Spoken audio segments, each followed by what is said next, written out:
Welcome back to the Eastern Front, and today we are launching a rapid and violent ambush on a group of occupying German forces.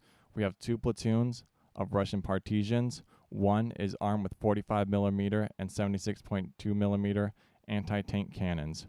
We need to make note that we also have canister rounds that will be perfect with dealing with any sort of dismounted infantry.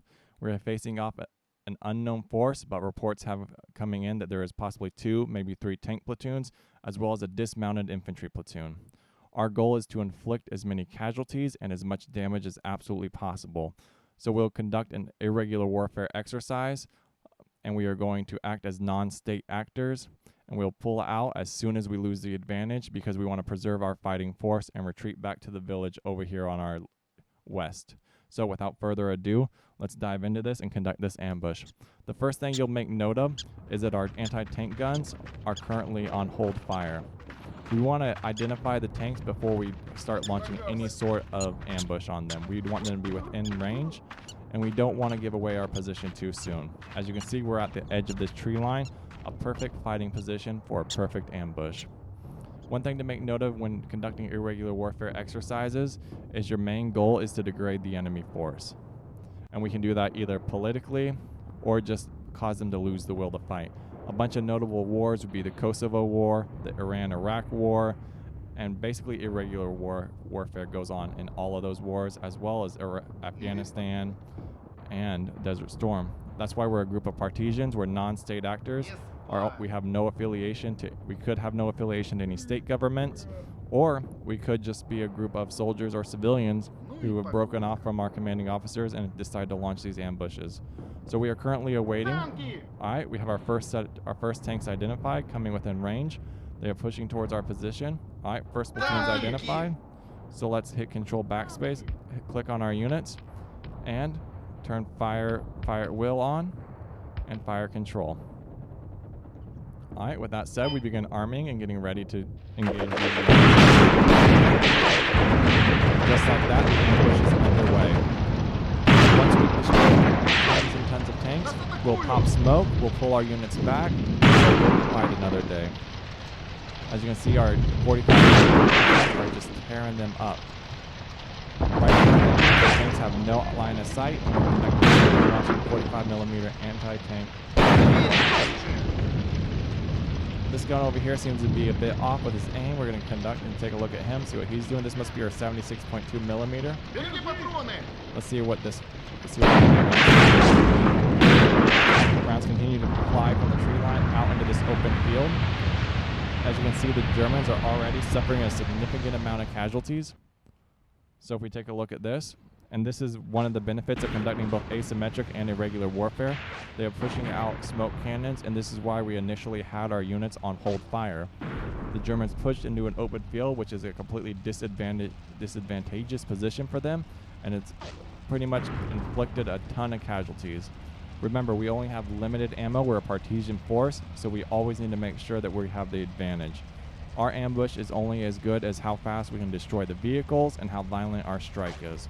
There still seems to be a tank barreling towards our units, and ideally our anti-tank platoons should possibly pin this unit down. And just like that, that 76.2mm put a round right in the front hull.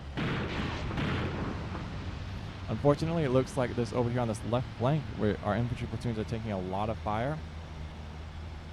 This Panzer III continues to push the tree line, which is ideally, he's exposing our flank, which is perfect. Let's see if one of our platoons takes advantage of that flank position now. We're going to turn this unit online, and we're going to allow them to engage. All right, we do have an infantry slowly pushing up the hill. I wonder if we've lost sight. The tank platoon continues to push this tree line over here on the right side and continues to conduct a patrol, moving closer to the village. I think our initial ambush was quite effective. I'm quite concerned that we're not engaging these tanks, even though they're... Alright, and there's obviously a second tank platoon coming up on us. So I think what we would like to do is we're going to monitor the situation a bit longer. But if we do not have realistically any more effective fire, we've done a significant amount of damage, and it would be quite smart to either pop smoke and pull our forces back. So with that being said, we're going to do a quick battle assessment, check on our anti-tank guns, and I think we are going to range them and then pop smoke, because these units are getting quite close, and the closer they get, they'll be within machine gun range. So what we're going to do is we're going to range, and then we're going to pop smoke. Just like that. And then we go. We need one unit to start popping smoke. Alright, this may be a bit delayed. As you can see, our forces continue to engage these other tank platoons right here. Obviously, we can't really do too much damage with our units. At this moment in time, they're under heavy fire. We're losing units. One's been destroyed. We lost one anti-tank gun. Alright, tank guns come back online to begin engaging these tanks over here on this right flank. Coming east to west. It looks like we're still getting a few good shots on them. Alright, once that's effective, we're going to pop some smoke and get our units out of here, because we have tanks approaching the tree line, and currently we are losing the fight, and that is actually designed in this scenario. 45mm cannons are struggling to penetrate the front armor of these panzers, and the panzers are well within range to return fire.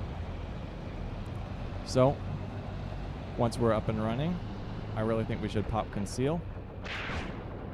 Those units should, if possible, send smoke out. And then we're going to grab our infantry force.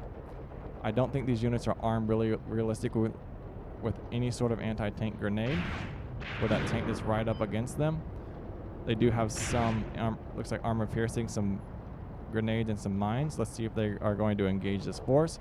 But remember, we don't want to be in this fight for too long, and we've already been in this fight for way too long. So we're immediately going to pull back from the front line. We're going to grab our 45mm cannons, which unfortunately are not popping smoke, and we're going to pull them back as well. We want to get everyone out of the fight, out of the fire.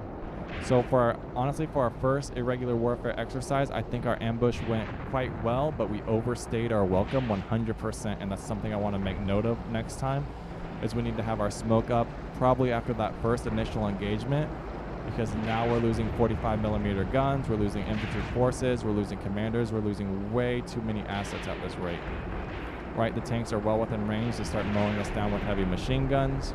We're going to start losing commanders. So that's all notable when you talk about irregular warfare or conducting any sort of a complex operation like this. Our units are already retreating, and there's a massive force approaching our position. So we did pull their attention. We did distract them enough from the town that possibly did allow us to build up a defensive perimeter. So anyway, guys, if you like the video, make sure to leave a like, comment, and subscribe. And I forgot to mention it at the beginning, but if you like military strategy, tactics, and doctrine, and seeing applied to strategy games, this is the channel for you. So make sure to leave a like, comment, and subscribe. And we'll fade to black and watch this absolutely massive assault of panzers destroy our occupying force and our Russian partisans. Peace out, guys.